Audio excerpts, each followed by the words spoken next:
Tommy Robinson has been permanently banned from Facebook and Instagram, just as he's already been banned from Twitter and PayPal.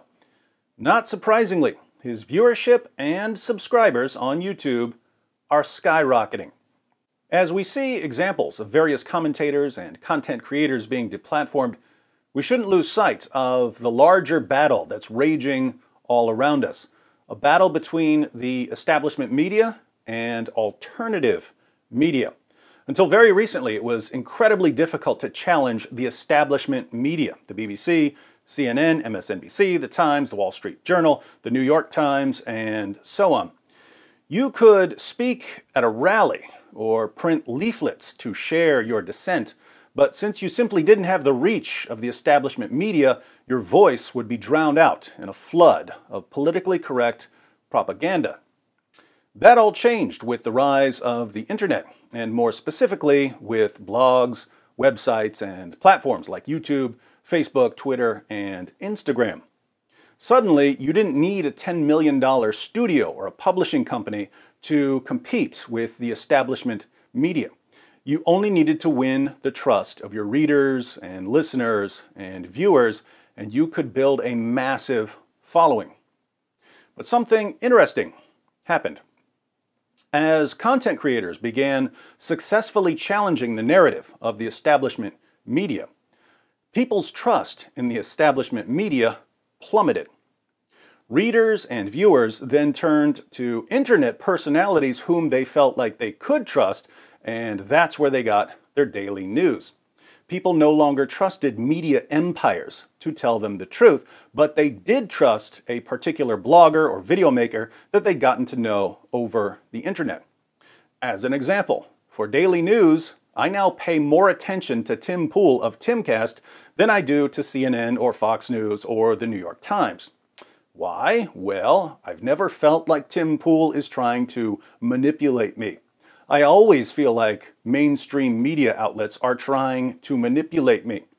And some people don't like being manipulated, which is why we turn to people we trust for the daily news. Obviously, if you're part of the establishment media, content creators from the alternative media pose a massive threat.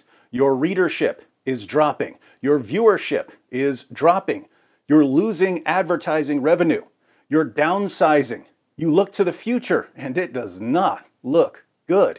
You've been exposed. You've become a laughingstock. You're a joke. You're out of a job. Your fortress has been stormed and torn down, brick by egomaniacal brick. It's hard for a bunch of disgruntled narcissists to admit their defeat at the hands of a bunch of bloggers and YouTubers. So what do they do to stop the bleeding from all their exposed arteries? Well, like a wildcat mad with wounds, they lash out. They attack, which does absolutely nothing to fix their real problem, but they've lost so much blood, they're not thinking clearly. The reason the establishment media have declared war on people like Tommy Robinson is not that he's evil or racist or homophobic. He isn't. Tommy Robinson is a threat to their power. Countless people in Great Britain now trust Tommy Robinson more than they trust the BBC. Do you have any idea how much it enrages the arrogant, elitist media corporations that the poor, ignorant masses who should be groveling at their feet, begging for scraps of news, have instead turned against them? Can you imagine what it feels like to be sitting comfortably in your ivory tower, looking down with contempt at the common folk, only to see the common folk turn away from gazing up at you in adoration and instead decide to lift up one of their own, someone they trust? Totally unacceptable. So what do? You use the influence you still have to take back the influence from the man who took it from you. You use all of your remaining influence, all of your remaining resources, all of your remaining energy to attack a man that the people trust more than they trust you. If you can show that he's a racist and a bigot and a homophobe, well, maybe people will stop trusting him and come crawling back to you. How does this work? Well, The BBC has been producing a documentary. The working title is Tommy Takedown. The purpose of the documentary is to expose Tommy Robinson as the evil, deceptive hate monger that he's supposed to be.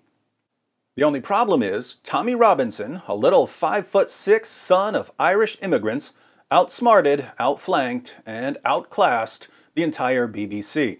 He secretly recorded interviews and showed that BBC journalists themselves are liars and racists and bigots and homophobes.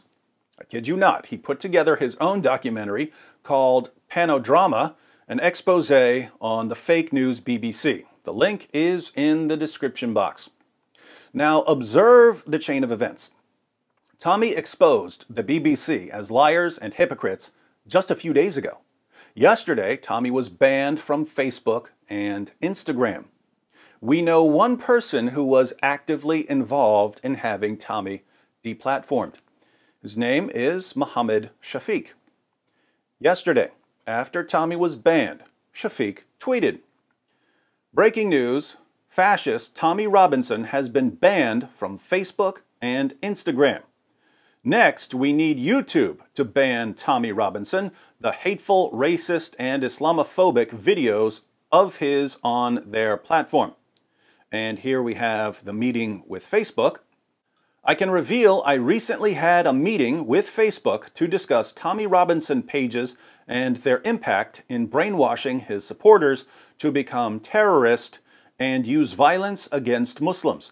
A very good result, and I am proud of my role. So, Mohammed Shafiq met with Facebook to try to get Tommy Robinson deplatformed. Why is this interesting? Well, we can read Shafiq's description. Muslim broadcaster on TV, radio, columnist, chief executive of the Ramadan Foundation, and paper reviewer Saturdays for BBC 5 Live. Mohammed Shafiq works for the BBC, the company that just tried to sneak up on Tommy in order to expose him, not realizing that Tommy was sneaking up behind them until he pulled their collective pants down and finished them off with an atomic wedgie. What do you do if you're the BBC and you've been exposed as liars and racists and elitists and homophobes? At this point, simply discrediting Tommy Robinson isn't enough. You have to silence him. So you send in Mohammed Shafiq, a poor Muslim who tried to get Maajid Nawaz executed for violating Sharia blasphemy laws, to tell Facebook that Tommy is endangering Muslims with all his calls for violence that were completely fabricated. And Facebook, never a platform to stand up for freedom or independent thought, permanently banned Tommy. A clear victory for the establishment media, right? No. When Tommy's opponents get caught lying to people and threatening people and bribing people and telling people what to say in interviews and getting people drunk to extract false statements, all to bring down a little football hooligan from Luton, getting him deplatformed only proves him right. It only gets him more attention and makes his opponents look more cowardly and dishonest and underhanded. The British media are the least trusted media in all of Europe. And there's a reason for that. The British media are professional liars and manipulators and hypocrites. But when they're exposed, all they know how to do is lie and manipulate in order to silence their critics. But as they lie and manipulate to silence their critics, more people realize that they're liars and manipulators, so they end up exposing themselves even further. British journalists are apparently so corrupt that they can't grasp the fact that if they don't want to be known as professional liars and manipulators and hypocrites, the solution is to stop being liars, stop being manipulators, stop being hypocrites. Their job is to report the news. How complicated is that? Anyone with an internet connection can do that now, which is why the establishment media are in panic mode. The BBC heaping abuse on Tommy Robinson is like Blockbuster Video heaping abuse on Netflix. The establishment media, like Blockbuster Video, are obsolete. They just don't know it yet. But don't lose heart, BBC, because there's still a place for you in the British Museum.